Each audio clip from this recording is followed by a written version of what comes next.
Bonjour les amis, bonjour à tous. Alors les amis, comment ça va? On est le 7 juin. Voilà, je voudrais refaire, vous savez quoi, une ligne, non, une demi-ligne, parce que j'en ai pas beaucoup, de betteraves rouges. Alors, ça sera super intéressant pour ceux qui veulent démarrer. Il est encore temps, on est au 7 juin. Vous savez que les betteraves rouges, j'aime bien quand il y a un peu de chaleur.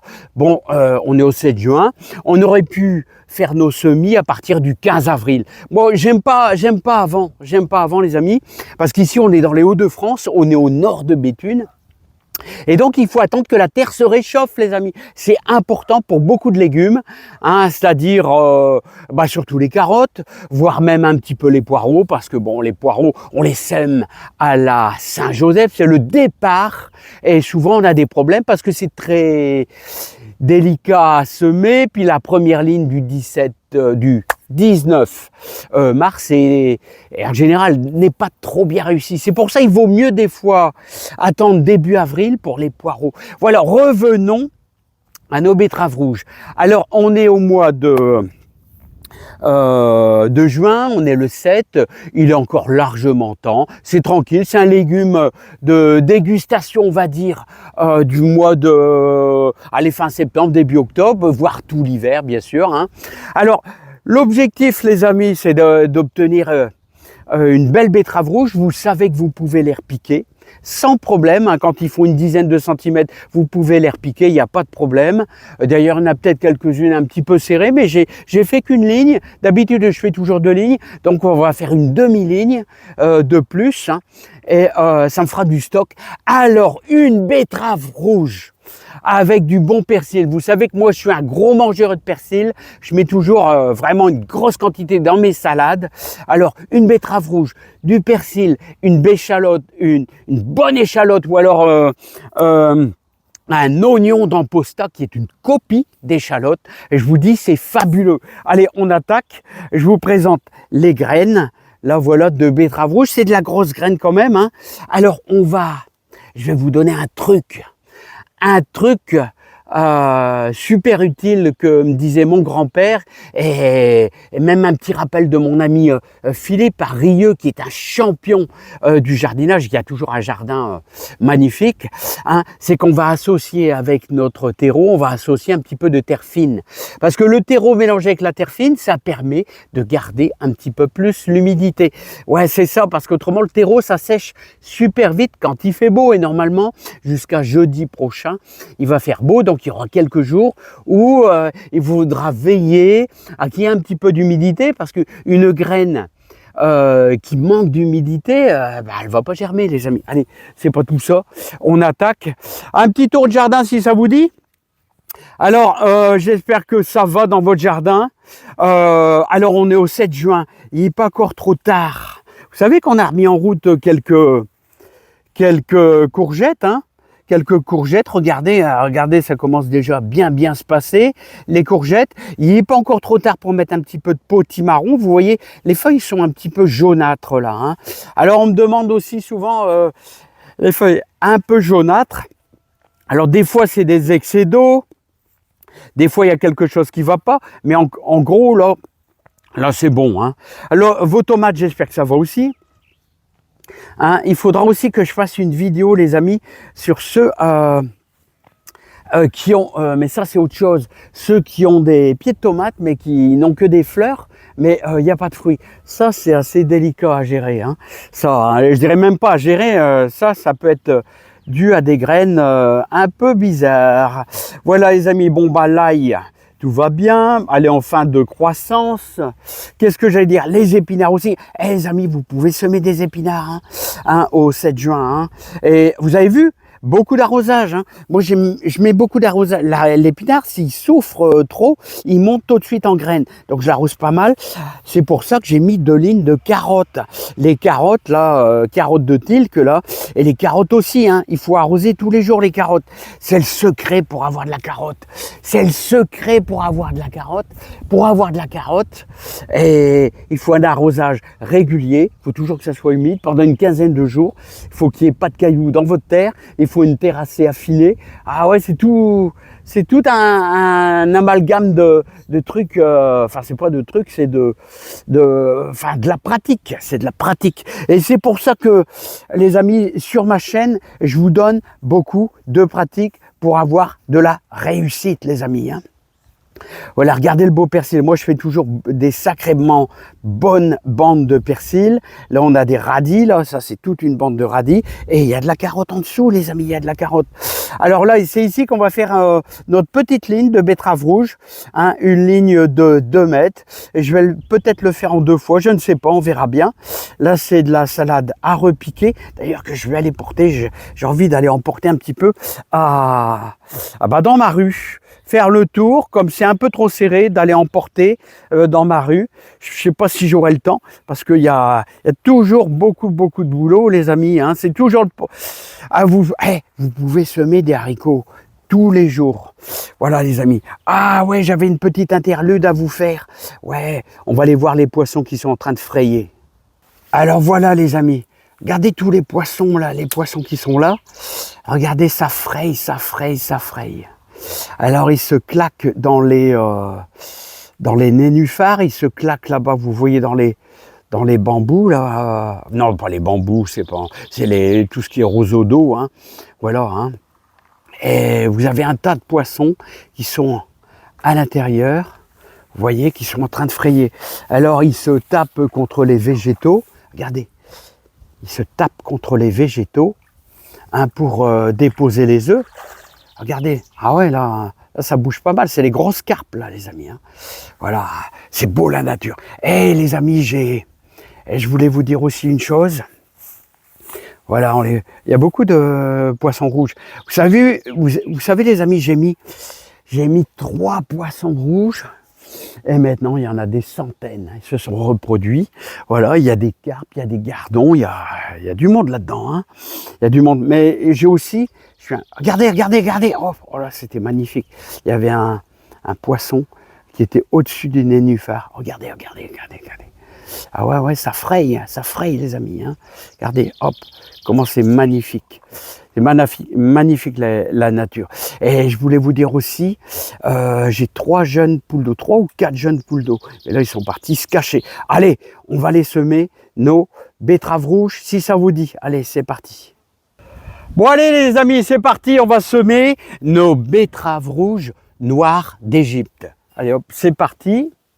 Alors, on va préparer, en gros, notre terre, c'est toujours les mêmes préparations, c'est-à-dire, vous travaillez votre terre, voilà, hop, là j'avais désherbé un peu, elle a encore un petit peu, il y a encore un peu de gros morceaux, mais bon, vous savez, ça c'est pas un problème. La graine, si elle est sur une bonne base, avec une terre bien fertilisée avec fumier, même s'il y a du gros morceau, parce que c'est assez argileux, on s'en sort toujours grâce bien sûr au terreau qui nous donne un coup de main.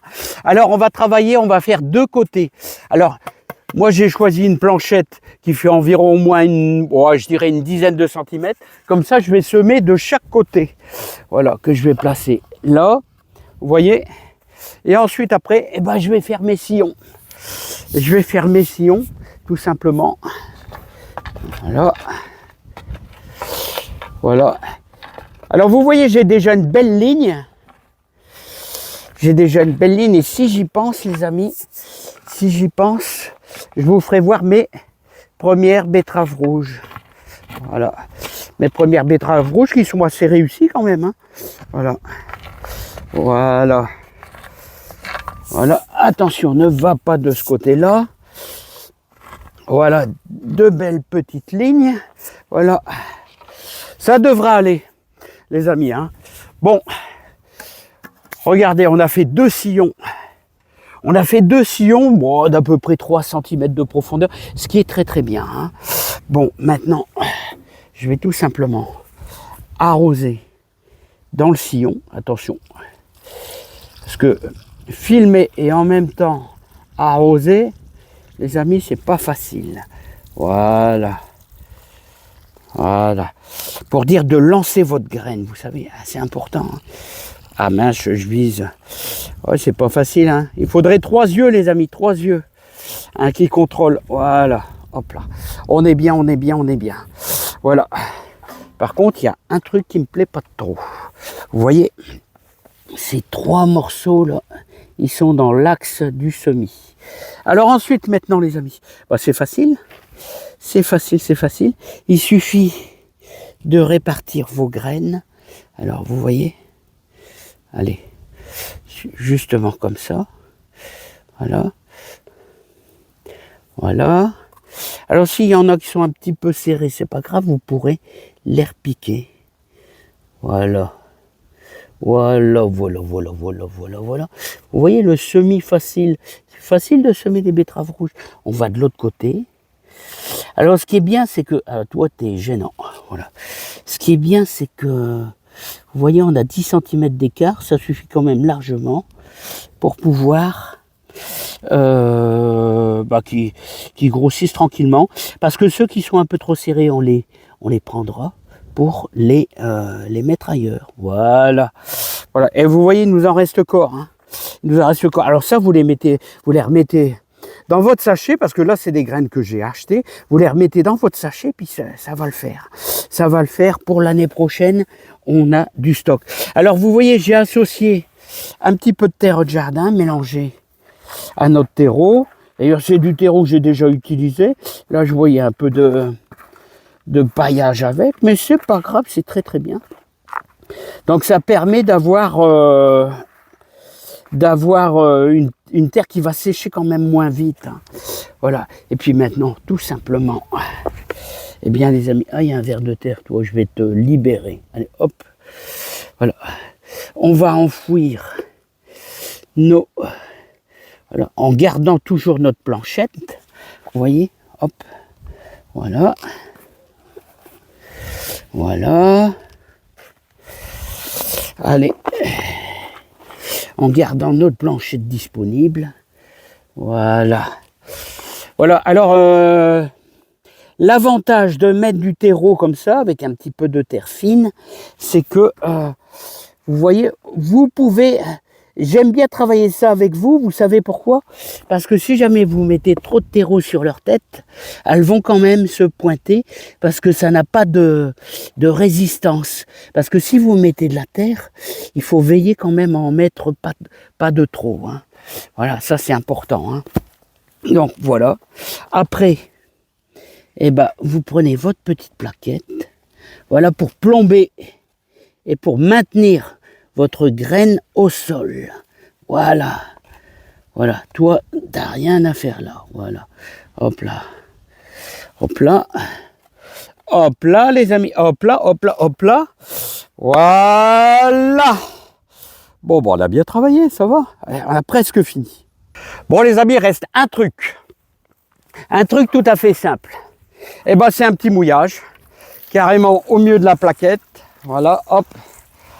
Voilà, on laisse tranquille, on laisse tranquille. Et là maintenant, c'est bon. Hop, voilà, regardez, hop là. Vous voyez la technique de la plaquette. La technique de la plaquette, qui est tout à fait simple. Et là, on a fait 2 petites lignes. Bon, on va aller voir les betteraves rouges. Ça vous dit, allez, avant de partir, parce qu'il y en a qui sont bonnes à repiquer, mais on va pas le faire aujourd'hui parce que j'ai pas le temps, les amis, j'ai pas le temps. Hein. Allez, pour finir, j'ai pas le temps, les amis, j'ai vraiment pas le temps. Vous voyez, j'ai arrosé un petit peu ce matin. Les céleris, ils ont toujours besoin de beaucoup d'eau. Hein, les choux, ils commencent à devenir beaux, regardez. Hein. Ils commencent à devenir beaux. Regardez, voilà notre ligne de betteraves rouges. Voilà, regardez. Hop, j'ai arrosé un peu. Parce que si vous voulez les repiquer, c'est ce qu'il faut faire. Hein. Faut les arroser un bon coup. Et une fois que vous les avez arrosés un bon coup, vous voyez ces petites là. Et c'est facile, tout simplement, vous en tirez une. Voilà, hop. Regardez, on a déjà de la belle racine. Hein. On a déjà de la belle... Attends, il y a le soleil. Hein. Le soleil qui gêne. Regardez les belles racines qu'on a. Et voilà. Bon, un endroit où il y a de l'espace. On va la mettre là. Vous voyez, hop. Vous voyez, c'est simple le jardinage, c'est simple. C'est simple. Vous la mettez bien dedans. Comme ça.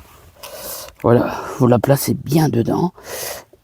Le trou il est à... Voilà, je vais un peu plus profondément. Ah mince, j'étais mal cadré. Voilà. Normalement, ça se fait à 2 mains, les amis. Hein. Bah ouais. Hein. Voilà, vous la placez bien dedans. Et voilà. Elle a l'air piquée. Bon, logiquement, pendant 2-3 jours, il faut l'arroser parce qu'elle va, elle va retomber. Hein. Voilà, les amis. Bon, bah c'est bien, c'est bien, c'est bien. Mais ça, on verra ça dans les prochaines semaines, là, hein. Fin juin. Hein. Parce que j'ai pas le temps, les amis. J'ai pas le temps. Bon, les amis. Je vous ai fait une vidéo de 14 minutes. C'est long, c'est long, c'est long. Mais c'est des conseils qui peuvent... C'est de la pratique, ça, les amis. C'est de la pratique. Beaucoup de joie, beaucoup de bonheur, beaucoup de réussite. Et surtout, prenez soin de vous, les amis. Allez, bye bye. Parce qu'il y a toujours du boulot, les amis.